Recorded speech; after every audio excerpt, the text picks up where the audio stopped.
Previously on Alan Wake, I wrote a horror story that has come true. Thomas Zane did the same in the 70s. You will go no further. If I continue like the Dark Presence wants me to, the story I'm writing won't save Alice. It's a horror story.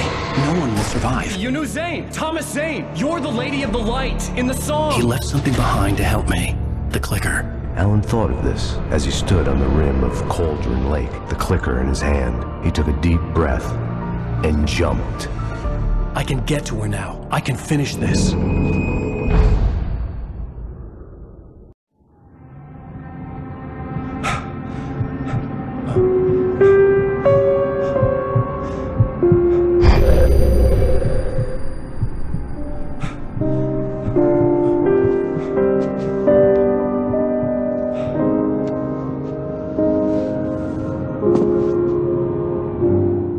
I had a hangover. My head was about to explode and the light hurt my eyes. I needed my sunglasses and painkillers to dull the pain. In one of my finer moments of self-deception, I swore to quit drinking.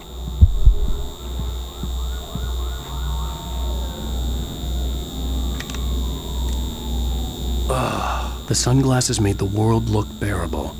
Now I could keep my eyes open without feeling like a vampire in the sun.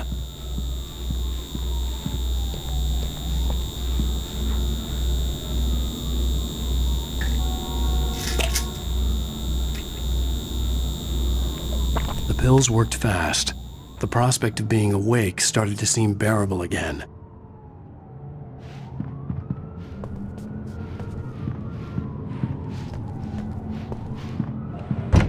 There was a message waiting for me on the machine.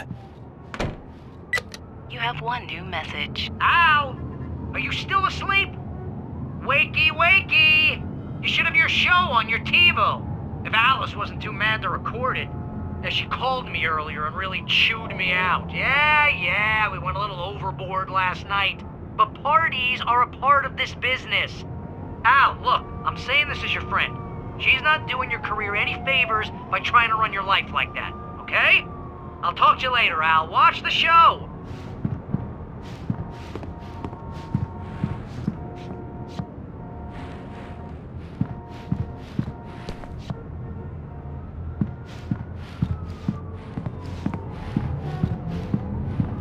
I'd been a guest on the talk show the previous night, talking about my latest book. The show was supposed to be waiting for me on our TiVo. Ladies and gentlemen, welcome back to the Harry Gallic Show. Thank you. Thank you, everybody.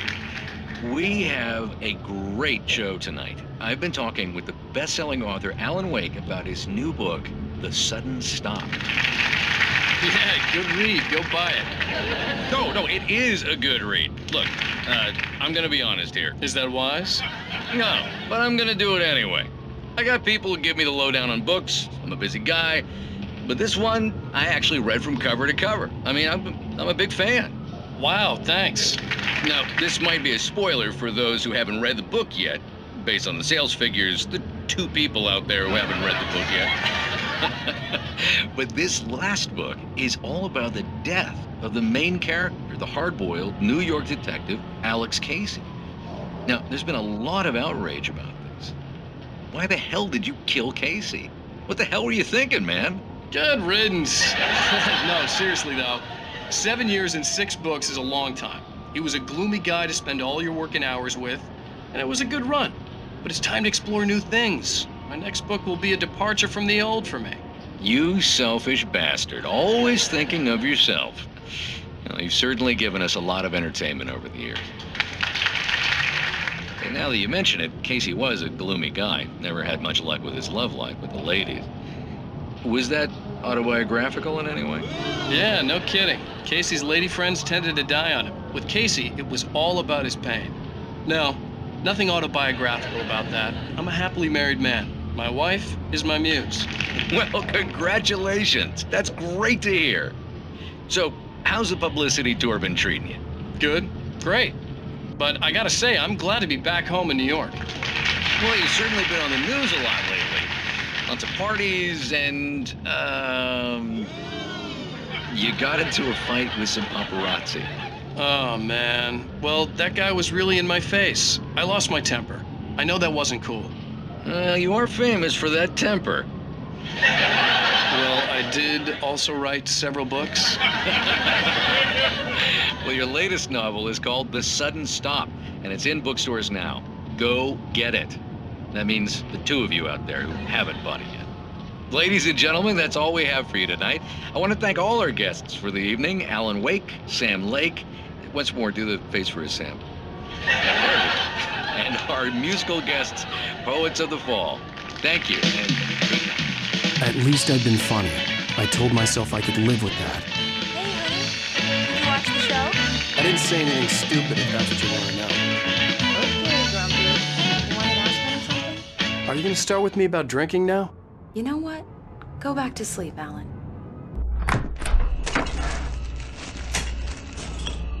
What? Now you can't even talk to me? Well, this morning I was angry because you said you'd be home at midnight and you showed up at 7 a.m. and passed out in mid-sentence. Now I'm over it. Are you angry? This goddamn tour.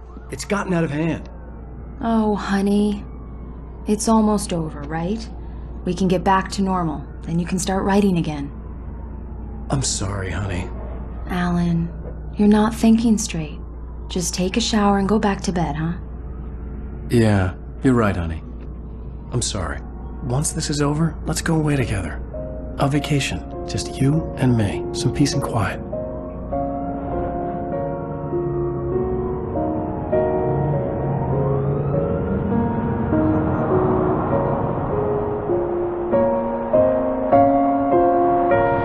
Somehow, the clicker was the key to the cabin.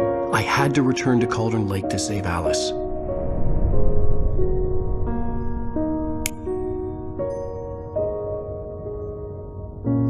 I'm going back to the lake to finish this. I'm going to write an ending to the story in the manuscript on my own terms, to make it all right. Why can't you just write it here? The last page is still in the typewriter. I need to read it first. Everything needs to be just right. Zane tried to cut some corners, and it didn't end well. Okay, ready when you are. I'm sorry, Sarah, but I need to do this alone. Barry, take her gun. Miss Weaver, close the door when I leave.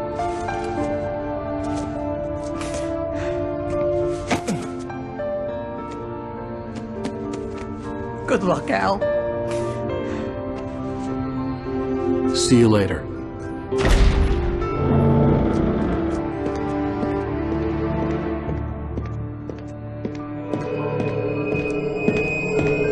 When I got out, it was warm and sunny.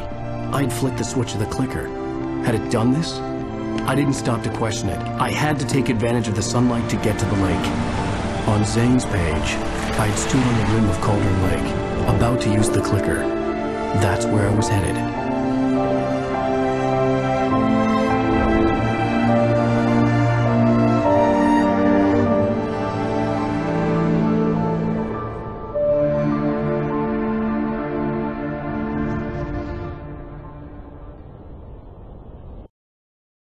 Alone, in daylight, surrounded by the beauty of the Pacific Northwest landscape.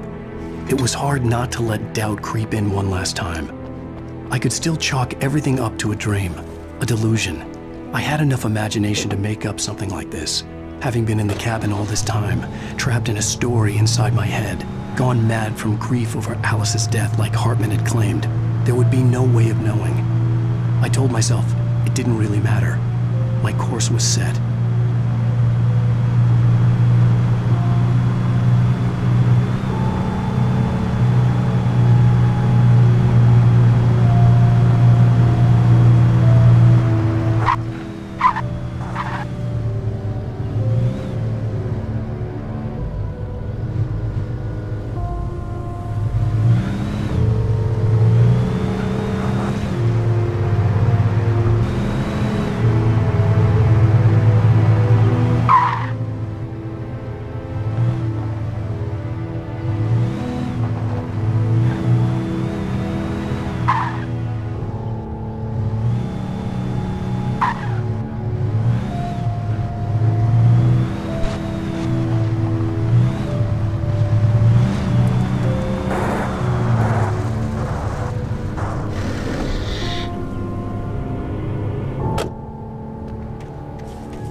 There was a link between us, always would be. I could feel its presence again, getting closer.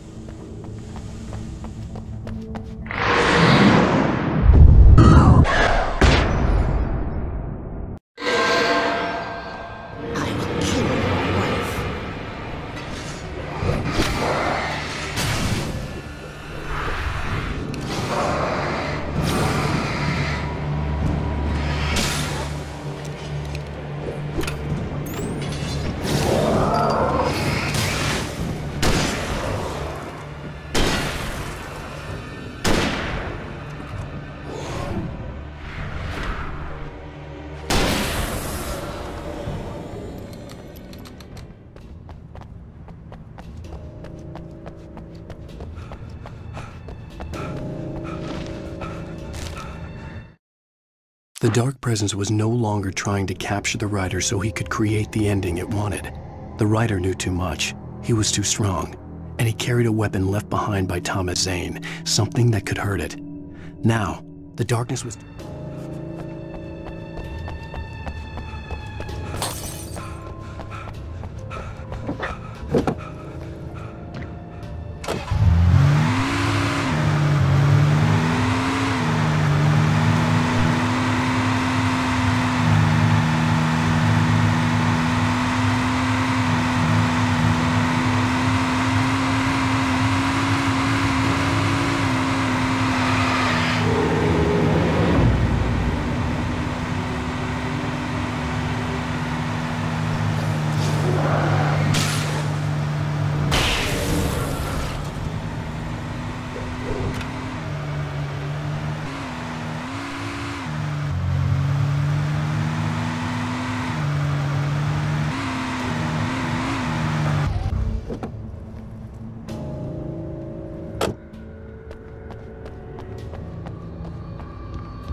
Based on the signature in the motel register, Agent Nightingale had stayed here, in room number 2.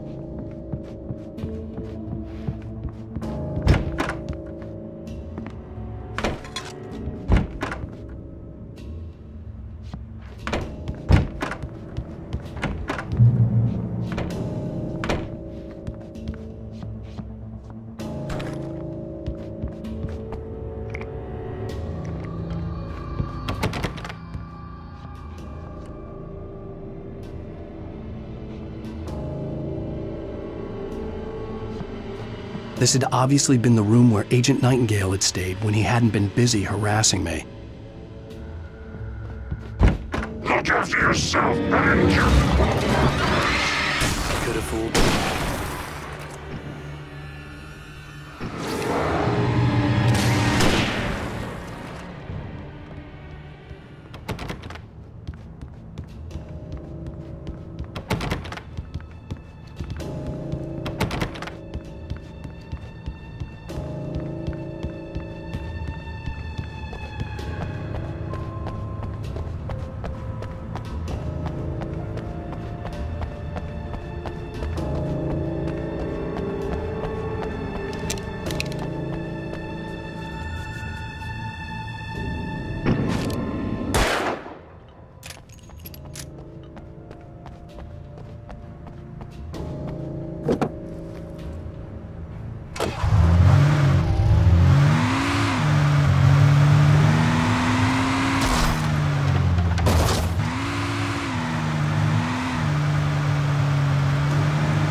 Shipping equipment is lightweight.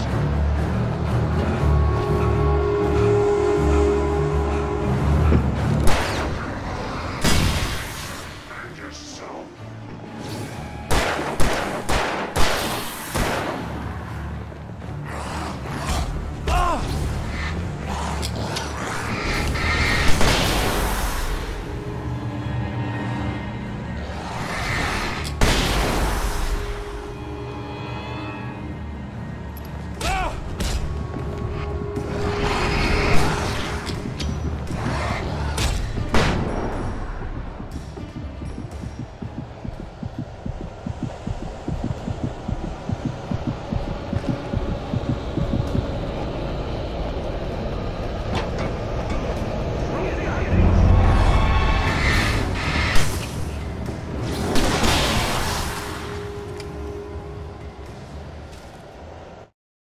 The bottom of Cauldron Lake was a graveyard of things the lake had claimed in one way or another over the decades. The dark presence brought them up in its wake, scattering the rotten waterlogged hull of an old boat here, the remains of a long-ago crashed airplane there, trees shattered under the impacts.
Zane cut its heart out, but it didn't die. The thing that wore Barbara's face kept crooning sweet nothings sugar-laced with poison. He put on the suit, untied the monster from the chair. The thing in his arms thrashed weakly, but he held fast. He stepped outside, off the pier, and into the dark water, a sinking pinprick of light descending toward a bottom that never came.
When I told Barry my plan back in the well-lit room, I'd acted as if I knew what I was doing.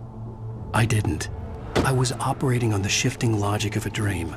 I had to fight my way to the lake through the horrors of the night. I had to flick an old battered light switch imbued with childhood magic.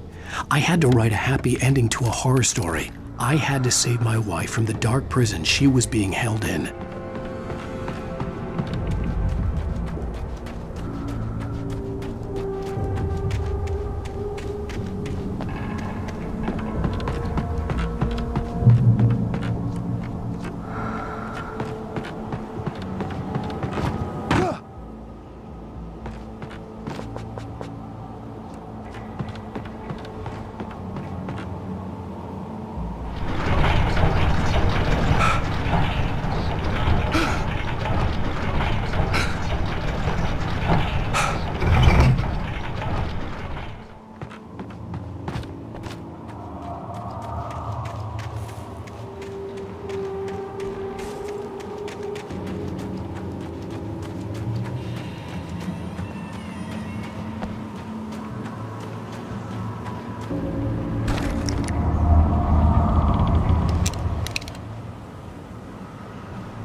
I will never give her to you.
The dark place I found myself in was unlike anything I could ever have imagined.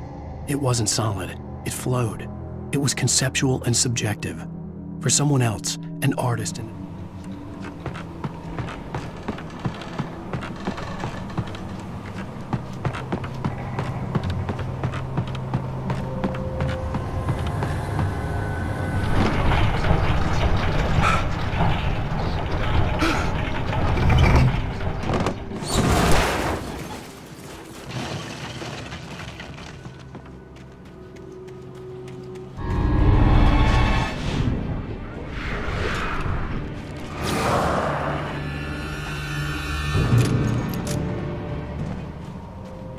I could see Mirror Peak in the distance. That's where Cauldron Lake was.